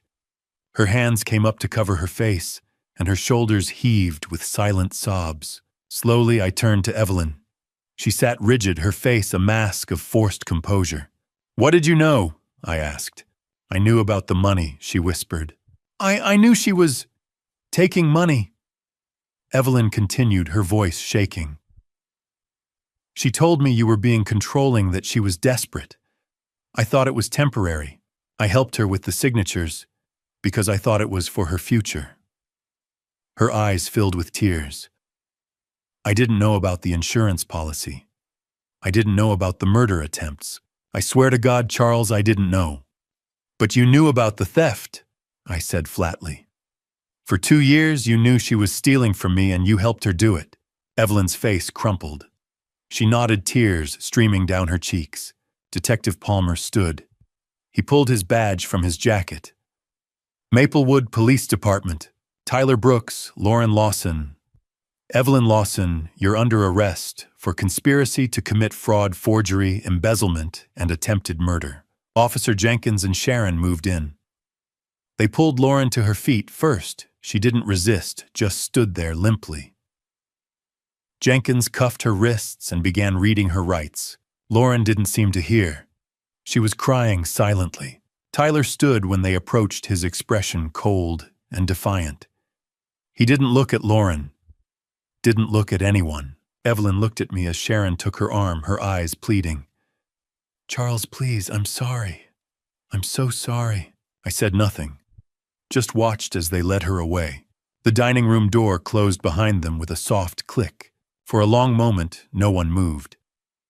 16 people sat frozen, the untouched memorial dinner gone cold. Patricia was crying. David had his head in his hands. Emma clung to her mother. My father stood slowly and walked around the table. He wrapped his arms around me, and I felt his whole body shaking. "One," he whispered, his voice thick with tears. "You're free now." But I didn't feel free. I felt hollow, empty. I looked around at the faces of my family, shocked, grieving, bewildered, and realized justice had only just begun. The hard part, the healing, still lay ahead. After the police cars pulled away, red and blue lights fading into the November night, the family sat in stunned silence. The memorial dinner meant to honor my mother's memory had become a crime scene. Patricia broke down crying. Emma wrapped her arms around her aunt. David paced the dining room, running his hands through his hair. And I stood by the window, watching the darkness swallow the last traces of the squad car carrying my daughter. Gone. My family was gone. Behind me, Diane Carter, Evelyn's younger sister, sat at the table with her face in her hands.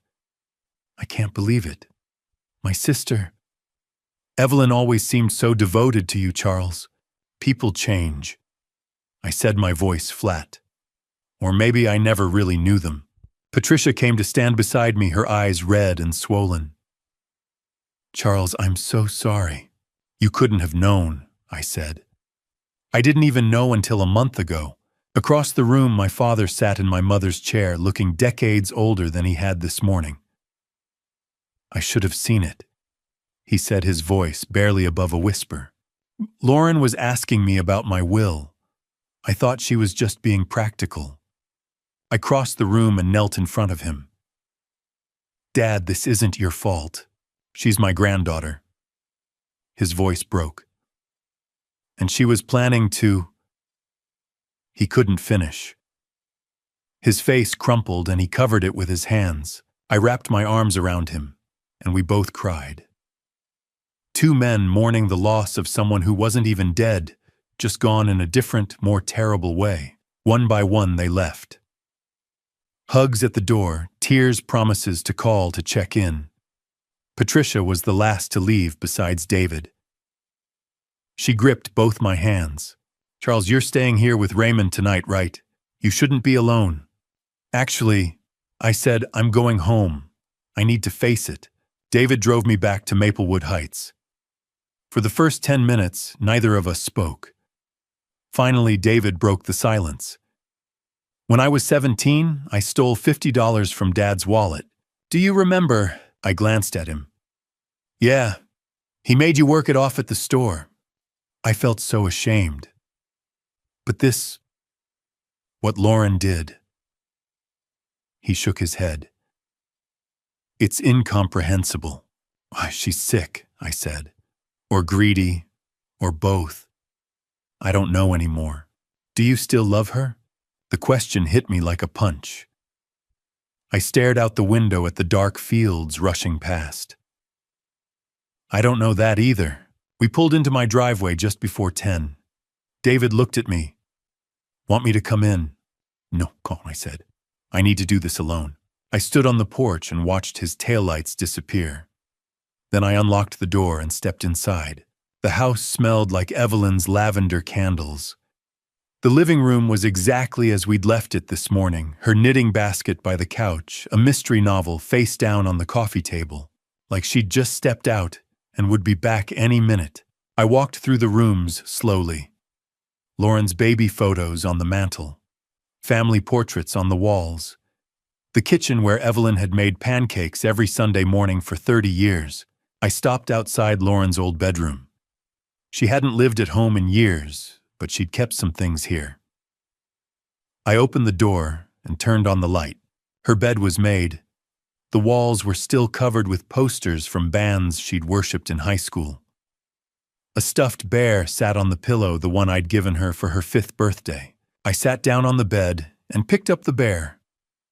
It smelled like dust and old fabric and memories, and I broke. The sobs came from somewhere deep inside, wrenching and raw. I doubled over, clutching the bear to my chest, and cried until I couldn't breathe. Where did I go wrong? What did I miss? At 10:30, my phone rang. James Anderson. Charles, I just heard. Are you all right? Define all right. The DA will want to meet with you this week. This is going to be a long process. I'm ready, I said. Charles, are you sure you want to press full charges against Lauren, I mean? She's your daughter. There might be room for a plea deal. No, I said. She tried to kill me 3 times. She doesn't get mercy. At 11, Sharon called with a status update. Lauren and Tyler are being held without bail. Evelyn made bail, her sister Diane posted it. And what happens now? Now we build the case for trial. If convicted, Lauren and Tyler could face 20 years or more. Good, I said quietly. At 11:30, the doorbell rang. A woman stood on my porch, holding a small boy's hand. She looked exhausted, her eyes red from crying. I opened the door. Mr. Lawson, she said. I'm Melissa, Tyler's wife. I just found out. The police came to my house tonight. I stared at her, at the little boy, at the woman whose husband had tried to help murder me. Come in, I said. We sat in the living room. Oliver curled up on the couch and fell asleep, his head on his mother's lap. I had no idea, she whispered, about any of it. Tyler said he was working. I thought we were happy. She looked at me. He used me. He used all of us. Yes, I said. He did. Your daughter, Lauren, did she know about me? Not until today, I said. He lied to her too. Her breath hitched. What's going to happen to him? Prison, I said. For a long time. And what about us, Oliver and me? We have nothing. I looked at the boy sleeping on the couch. Innocent. Another victim. Just you and your son are victims too, I said. I'll make sure you're taken care of. I'll talk to my lawyer about setting up a fund for Oliver's education, and I'll help you file for divorce. She stared at me, her eyes wide. Why would you help me? Because you're innocent, I said. And because I know what it's like to be betrayed by someone you love. She started crying again. Thank you. I'm so sorry for everything. Take care of your son, I said. He's going to need you. I watched them drive away and locked the door behind them. I went to my bedroom. The bed I'd shared with Evelyn for 32 years. I lay down, staring at the empty space beside me. At 2:00 a.m., my phone buzzed. A text from an unknown number. You think you've won, but you'll regret this. Families forgive. You just destroyed yours. I stared at the screen, my heart pounding. Who sent it? Tyler Lauren? Or someone else? I didn't reply, but I saved the message, screenshotted it, forwarded it to Sharon, because I knew the battle in the courtroom was just beginning. And some wounds never heal. 2 weeks after the arrests, I sat across from District Attorney Robert Mitchell in his office downtown. Outside early December, rain fell steadily on Maplewood Heights. Inside, the walls were covered with evidence boards, photos, documents, timelines, mapping out my daughter's betrayal. Robert leaned forward, his hands clasped on the desk. He was in his mid-50s with graying hair and the kind of steady demeanor that made juries trust him. "Mr. Lawson," he said, "we need to talk about what comes next. The trial is scheduled for mid-December. We're fast-tracking this given the severity and evidence strength." He turned to the evidence board. "Lauren Lawson, 3 counts of attempted murder conspiracy to commit murder, fraud, embezzlement, identity theft, forgery. If convicted on all counts, she's looking at 20 to 25 years. My stomach twisted, but I kept my face neutral. Out of Tyler Brooks. Robert continued, "Same charges plus extortion. His prior record adds time. He's looking at 22 to 28 years. And Evelyn, 2 counts of fraud, identity theft, conspiracy to commit fraud. 3 to 7 years, depending on cooperation." He paused. "Andrew Peterson found additional offshore accounts. The total stolen is closer to $580,000. I closed my eyes. Another $30,000. We also recovered text messages from Tyler's second phone. Planning your death? Discussing methods. Make it look natural. Stage an accident." He slid a folder across the desk. I opened it. Old guy at his age, heart attack wouldn't be suspicious. A car crash better, more immediate. Ladder fall, broken neck, done. I closed the folder. Anything else? Sharon Reynolds did some digging. Tyler's tried this before. 2 prior victims, Pittsburgh and Cleveland. Both women, both older, both wealthy. He manipulated them, stole money, disappeared before charges were pressed. So Lauren wasn't his first target. No, Robert said quietly. He's a predator. He saw vulnerability and exploited it. What about their defense strategies? Lauren's public defender is going with coercion and manipulation. She'll claim Tyler controlled her, that she was afraid. But it's weak. The evidence shows Lauren initiated several theft transactions herself. If she testifies against Tyler and shows genuine remorse, we might offer a plea deal. 10 to 15 years instead of 25. And Tyler, he hired a top-tier criminal defense attorney, using your stolen money. Robert's mouth tightened. His lawyer is arguing lack of direct evidence, that you're fabricating the murder attempts as revenge for the affair. That's absurd. We know. We have text messages, financial records, witness testimony, forensic evidence. We'll convict him. Robert paused. But defense attorneys are good at creating reasonable doubt. We need to be prepared for a fight. When does it start? December 15th? 2 weeks from now. The trial should last 5 to 7 days. 2 days later, I agreed to meet Evelyn at Diane's house. James Anderson and Evelyn's lawyer were both present. Evelyn looked terrible.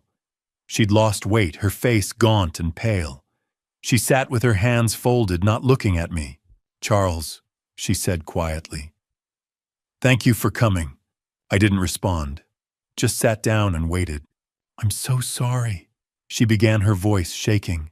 "I never wanted you hurt. I thought Lauren just needed help financially. I didn't know she wanted to." Her voice broke. "I didn't know she wanted to kill you." "But you knew she was stealing," I said flatly. "Yes." She looked up, tears streaming. "She told me you were controlling, that she was desperate." I believed her. I thought if I helped her, we'd be closer. I thought I was doing the right thing. "You forged my signature," I said. "Multiple times. You helped her steal over $500,000. I didn't know about the murder attempts." Her voice rose. "Charles, I swear to God I didn't know." "Why?" I asked. "After 32 years, Evelyn, why did you betray me?" She was silent for a long moment. I was scared. Scared of getting old. Scared of being irrelevant. Lauren made me feel needed. She confided in me, asked for my help. I felt important. She looked at me with red eyes. I was stupid and selfish. And I'll never forgive myself. I stood up. I hope that's true. Charles, testify, I said. Tell them everything. Maybe that'll help you sleep at night. I walked out before she could respond. That week, I followed through on my promise to Melissa Brooks. I set up an education fund for Oliver, $50,000 for his schooling. I helped Melissa file for divorce and obtain a restraining order against Tyler. You didn't have to do this, she said during one call. Yes, I said, I did. The media attention was relentless. Reporters camped outside my house, my store, even Raymond's place. I declined interviews, issuing one brief statement: this is a private family matter. I ask for privacy as we seek justice. I started therapy with Dr. Susan Campbell the week after the arrests. She helped me untangle the guilt, the anger, the exhaustion. You didn't push her to steal or to try to kill you, she said during one session. Those were her choices, not yours. I wanted to believe her. Raymond's health took a hit. The stress triggered a mild heart episode, and he spent 3 days in the hospital in late November. I stayed with him for a week after cooking meals, helping around the house. Skalvesu. He said one evening, I'm proud of you. You did the right thing. Your mother would be proud too. I hope so, Dad. Patricia and David checked in regularly. We started having family dinners at Patricia's house on Sundays, just the siblings trying to rebuild something that felt normal. Slowly, painfully, life began to resemble something functional. I returned to work at Lawson's Furniture Gallery in early December. Marcus and Jennifer were supportive, respectful, never prying.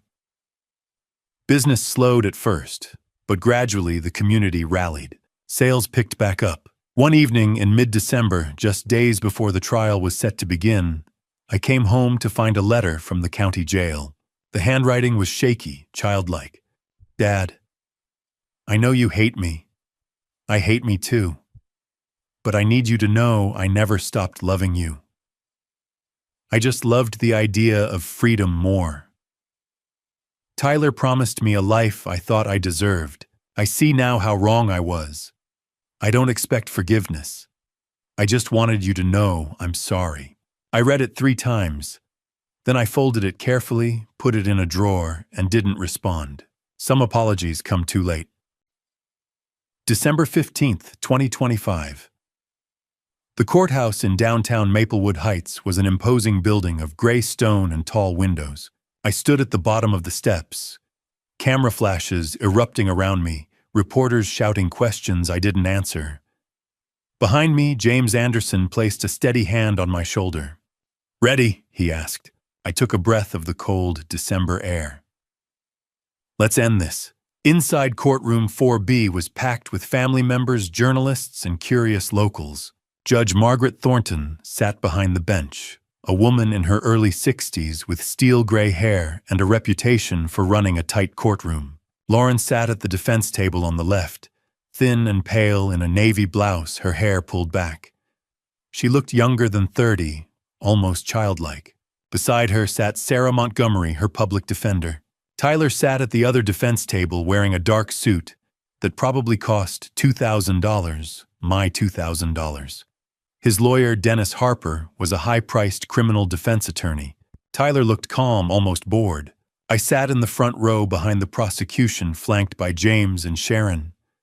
My father sat beside me, his hand gripping mine. Patricia and David were behind us. The family that remained. Jury selection had taken 2 days.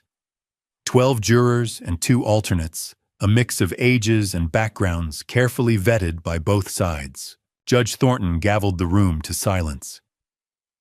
The state of Pennsylvania versus Lauren Lawson and Tyler Brooks. We will now hear opening statements. Mr. Mitchell, D.A. Robert Mitchell stood approaching the jury box. Ladies and gentlemen, he began.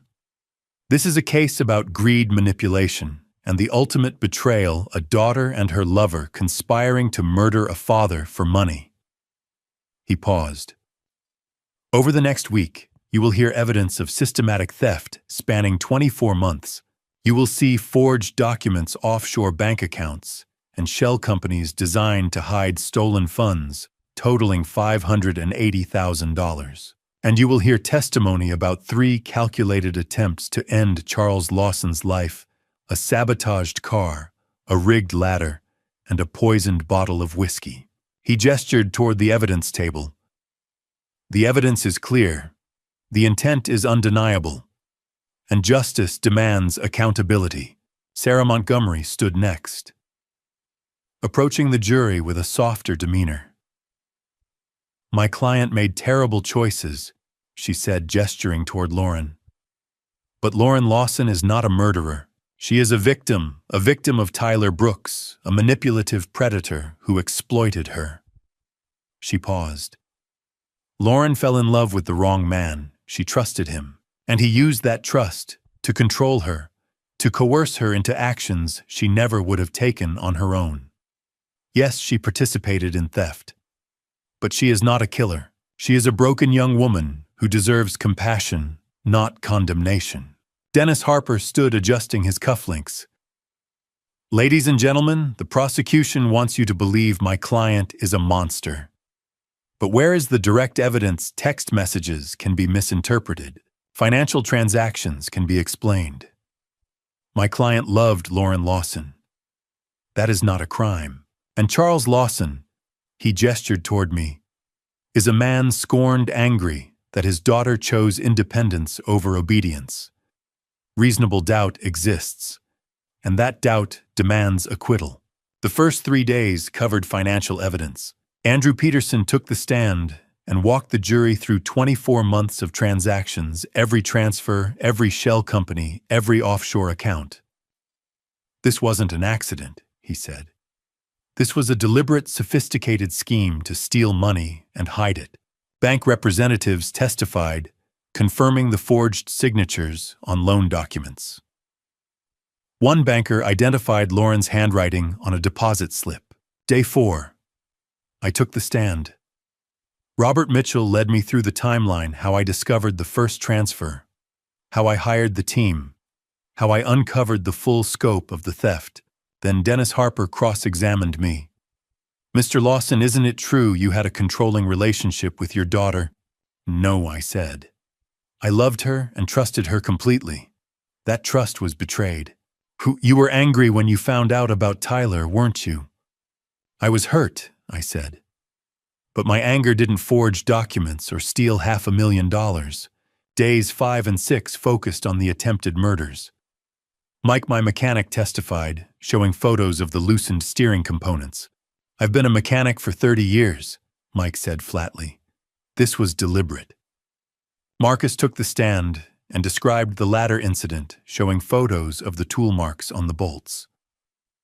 She was the only non-employee near the ladder that day, Marcus said, and the bolt pattern matches the wrench she bought at Riverside Hardware. We have the receipt. A lab technician testified about the sedatives found in the whiskey bottle, explaining why the dosage would have been lethal. Then I testified again about November 18th, the morning I drank the replaced bottle, pretending to collapse, watching Lauren and Tyler as they stood over me and did nothing. She didn't call 911, I said, my voice breaking slightly. She stood there watching me, waiting for me to die. The courtroom was silent. On day 8, Lauren took the stand. Sarah Montgomery led her through the testimony gently. Lauren cried, her voice shaking as she described falling in love with Tyler, trusting him. He said my dad was keeping money from me, she said, wiping her eyes, that I deserved more. He said if Dad wasn't around, we could be together. I was so stupid. I loved him. She claimed Tyler had done the car and ladder sabotage on his own, that she'd only helped with the financial theft. Then Robert Mitchell stood for cross-examination. Did you buy the wrench used to sabotage the ladder? Lauren hesitated. Tyler asked me to. I didn't know why. Did you put sedatives in your father's whiskey bottle? Another pause. Tyler gave me the pills. He said they'd just make Dad sleep. You expect this jury to believe, Mitchell said slowly, that you thought a lethal dose of sedatives was meant for a conversation. Lauren broke down, sobbing. I don't know what I thought. I wasn't thinking. The judge called a recess. On day 9, Tyler Brooks took the stand. He was confident, smooth. He smiled at the jury, charming, disarming. I loved Lauren, he said. But I never wanted anyone hurt. Mr. Lawson has fabricated this entire murder plot because he couldn't accept his daughter's independence. Then D.A. Robert Mitchell stood a file in his hand. Mr. Brooks, he said calmly, let's talk about your text message from November 3rd sent to Lauren Lawson at 11:47 p.m. He read from the file. And once the old man is dead, we're set for life.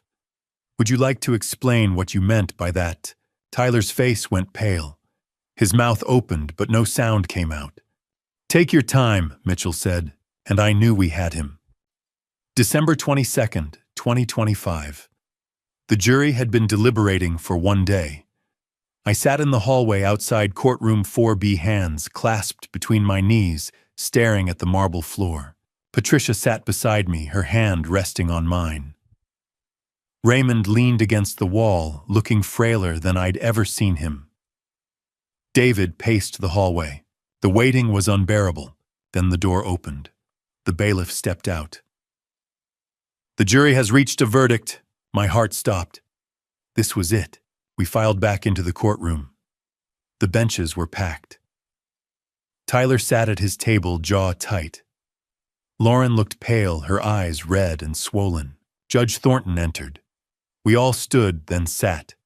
Has the jury reached a verdict? She asked. The foreperson, a middle-aged man in a blue shirt, stood. We have your honor. In the matter of the state versus Tyler Brooks, on the charge of attempted murder in the first degree, count 1, how do you find guilty? The word hit like a thunderclap. Count 2, guilty. Count 3, guilty. Tyler's face went white. Conspiracy to commit murder, fraud, embezzlement, identity theft. Guilty on all counts, Your Honor. The courtroom erupted. I closed my eyes and exhaled. Thank God. And in the matter of the state versus Lauren Lawson, Judge Thornton continued. On the charge of attempted murder in the first degree, count 1, how do you find? The foreperson looked at Lauren. Guilty. Lauren made a small broken sound. Count 2, guilty. Count 3, guilty. Lauren collapsed forward, sobbing. Sarah Montgomery put an arm around her. Conspiracy to commit murder, fraud, embezzlement, identity theft. I'm guilty on all counts, Your Honor. I felt no joy, only a deep, aching sadness. Judge Thornton banged her gavel. The defendants will remain in custody pending sentencing. We will reconvene in 1 hour for victim impact statements and sentencing. An hour later, I stood at the podium. I looked at Lauren first, then at Tyler. On Lauren. I began, you are my daughter. I raised you. I loved you. And you tried to kill me 3 times. I paused. Not for survival, not for safety, for money, for greed, and for a man who lied to you from the beginning. Lauren sobbed quietly. On Tyler. I turned to him. You preyed on my family. You manipulated my daughter. You're a predator. And you deserve everything that's coming to you. I took a breath. I forgive you both. Not for your sake, but for mine. Because holding on to hate would let you win. But forgiveness doesn't mean freedom from consequences. You both deserve every year of the sentences you're about to receive. Lauren looked up, tears streaming. Dad, I'm so sorry. I know, I said quietly. But sorry doesn't undo what you did. I sat down. The courtroom was silent. Judge Thornton looked at Tyler. Mr. Brooks, you are a con artist, a manipulator, and a would-be murderer. Your prior criminal history shows a clear pattern of exploiting vulnerable individuals for financial gain. I sentence you to 24 years in state prison. You will be eligible for parole after 20 years. Tyler shot to his feet. This is insane. I didn't... Get down, Mr. Brooks, Judge Thornton said coldly. The bailiffs dragged him out, his voice echoing down the hallway. Judge Thornton turned to Lauren. Ms. Lawson, this court recognizes that you were manipulated by Mr. Brooks. However, you are an adult who made conscious, repeated choices to steal from and harm your father. I sentence you to 18 years in state prison. You will be eligible for parole after 15 years. Lauren's sobs turned into wails. Dad, please! I love you! I sat, frozen tears streaming down my face, unable to speak. The bailiffs led her away. Lauren looked back at me one last time, her face pale, her eyes desperate. I looked away. Outside the courthouse, reporters swarmed. I gave one brief statement. Justice was served today, I said. My hope is that others can learn from this tragedy. Trust but verify. Protect your assets. And if you see signs of manipulation in a loved one, intervene before it's too late. James led me away before they could ask more questions. That evening, we gathered at Patricia's house. Raymond, Patricia, and Michael, David, and Rebecca, Emma, James, Sharon. No celebration. Just quiet relief and exhaustion. What will you do now, Charles? Patricia asked. Steer build, I said. The store. My life. Myself. 2 days later, I drove to Maplewood County Jail. Lauren was being transferred to state prison in a week. This would be my last chance. They led me to a visitation room. Gray walls, metal chairs, glass partition, with phones on either side. I sat down and waited. Lauren appeared on the other side wearing an orange jumpsuit, her hair lank and unwashed. She picked up the phone.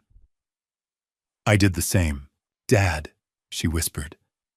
You came. I needed to see you, I said. To say goodbye. Her face crumpled. I know you hate me. I don't hate you, I said. I hate what you did. There's a difference. Will you ever forgive me? I already have, I said. But that doesn't mean we can have a relationship. Not now. Maybe not ever. She nodded, tears streaming. I understand, Dad. I really am sorry. For everything. I believe you, I said. But you have 18 years to think about why you did this. Use that time.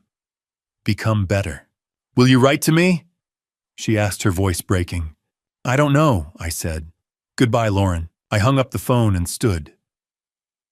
Behind the glass, Lauren sobbed, pressing her hand against the partition. I turned and walked away.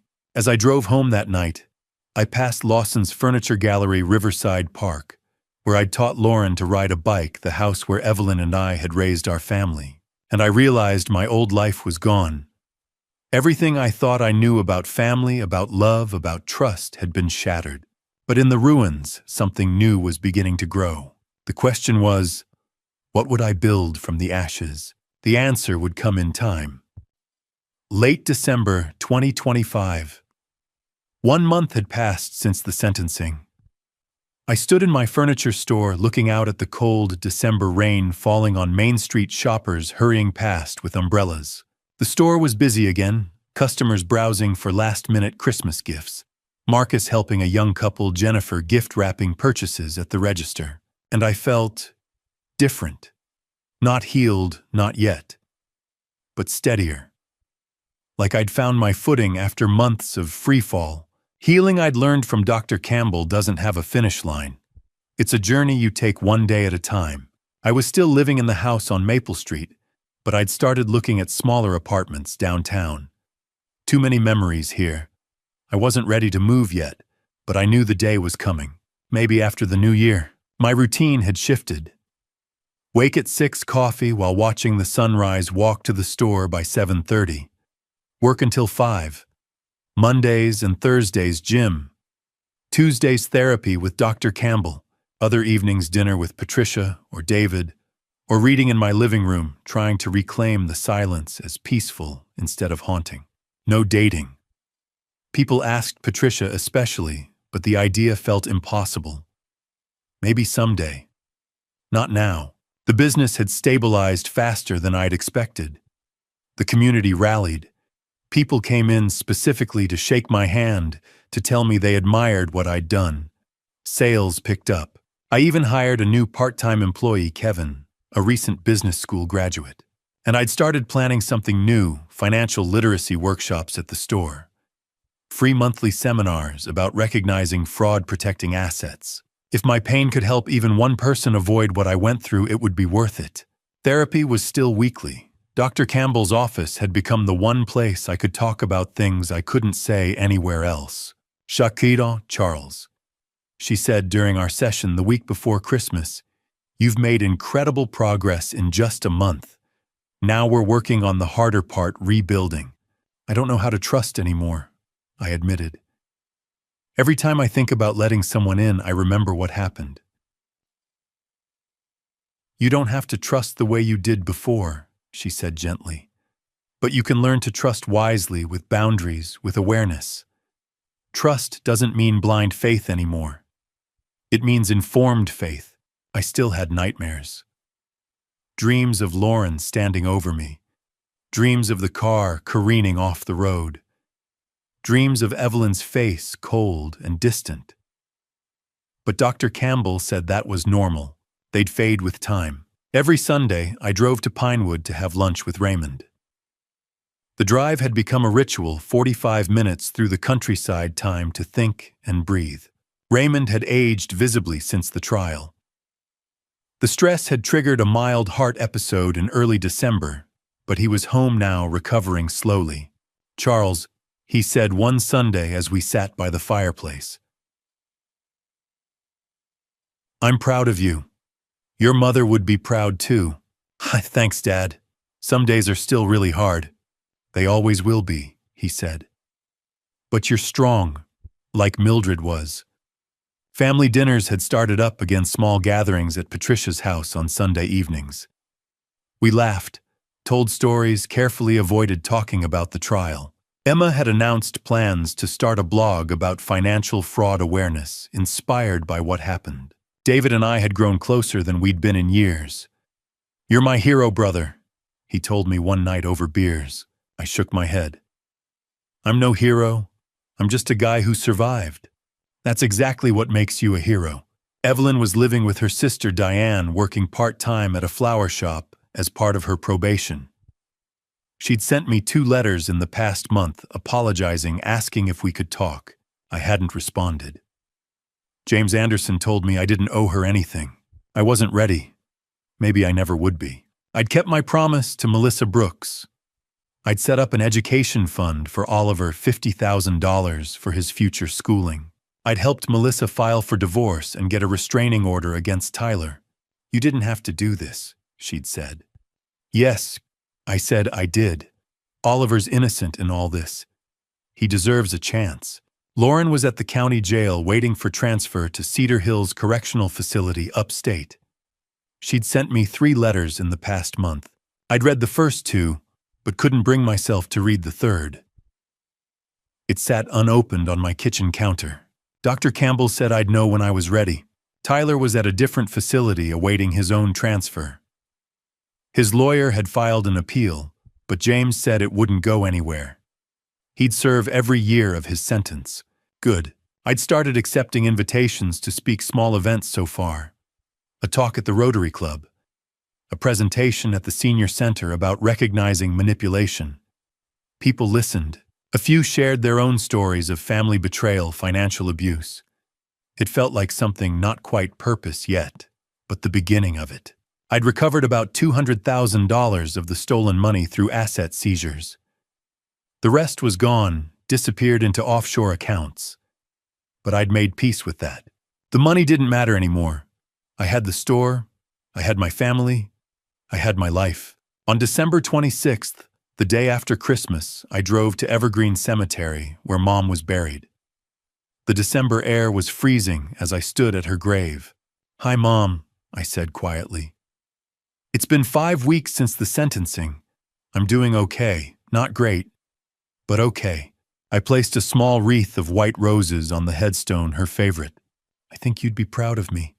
I survived. I'm still here." As I turned to leave, my phone buzzed.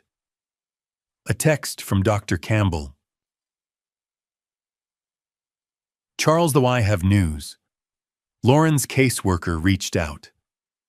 Lauren wants to do a restorative justice session with you before her transfer-mediated therapeutic focused on healing and accountability. It's scheduled for next week if you're interested. Are you ready?" I stared at the message, the cold wind biting at my face. A chance to face Lauren again. Not in anger, not in a courtroom, but in a controlled space meant for healing. Was I ready? I didn't know. But maybe it was time to find out.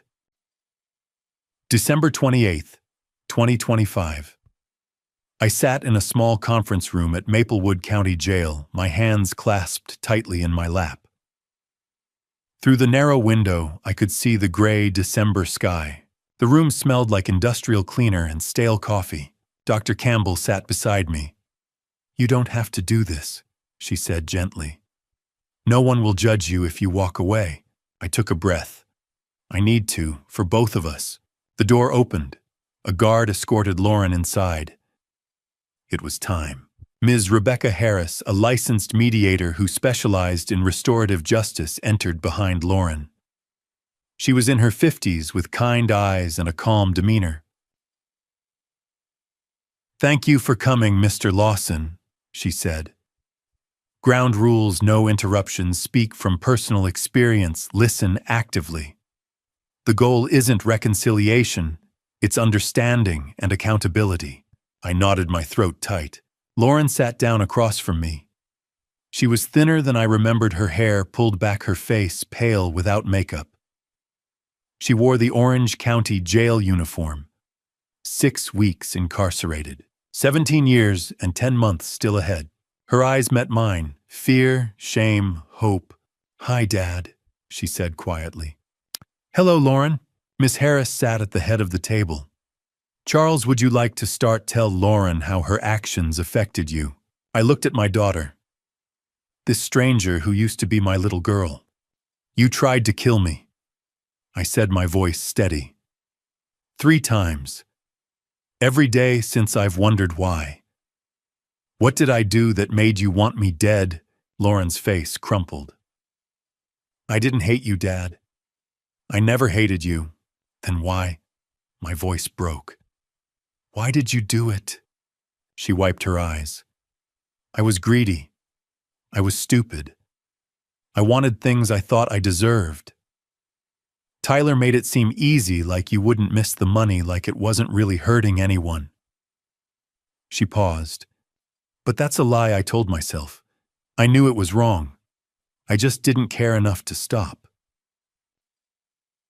When you tampered with my car," I said, "when you loosened those bolts on the ladder, when you put sedatives in my whiskey, you knew you were trying to kill me. You knew. I knew." Her voice was barely audible, "and I hate myself for it every single day." Ms. Harris leaned forward. "Lauren, can you help Charles understand your mindset at the time?" Lauren took a shaky breath. "I felt like I was never enough. You and Mom had this perfect life, and I was just there. Invisible. Tyler made me feel special. He said we could have everything if we just took it." She looked at me, tears streaming. "I convinced myself you owed me, that I deserved it, for all the years of feeling second place." I stared at her, stunned. "Second place, Lauren, I loved you more than anything. The store was how I provided for you." I know that now," she said. "But back then I twisted everything in my mind. I made you the villain so I could justify what I was doing." I felt something crack open inside me. "Do you understand what you took from me? Not just money. You took my ability to trust. You took my marriage. You took the daughter I loved. You took my peace." "Hun, I know," she sobbed. "And I'm so, so sorry. I can't undo it. I wish I could." "Sorry isn't enough," I said. "It never will be. But I need to know if you could go back, would you do it differently?" "Yes." She looked me straight in the eyes. 1,000 times yes. I'd walk away from Tyler. I'd tell you what he was planning. I'd choose you. But you didn't, I said quietly. And now we're both living with the consequences. Silence filled the room. "Dad," Lauren said finally, "have you forgiven me?" I closed my eyes, took a breath, opened them. "Well, I'm working on it," I said. "I forgive the version of you that was manipulated by Tyler. I'm still angry at the version that made the choice to participate." "Does that make sense?" She nodded, tears streaming. "Yes, I'm angry at that version too," Dr. Campbell spoke up. "Forgiveness isn't binary, Lauren. It's a process. Charles is allowed to hold both compassion and anger." Do you think we could ever have a relationship again when I get out?" Lauren asked. I considered carefully. "I don't know. That's 15 years away minimum. We're both different people now." "But you're here," she said. "That means something, right?" It means I care enough to try to understand," I said. "It doesn't mean everything goes back to normal. Trust is earned, Lauren, and you destroyed every bit of trust I had." "I understand," she whispered. Ms. Harris looked at Lauren. "Is there anything you want to commit to moving forward?" "I'm signing up for every program they offer. GED classes start next month. Therapy twice a week. Vocational training. I'm reading books about accountability, about changing patterns." She looked at me. "I'm going to become someone you can be proud of.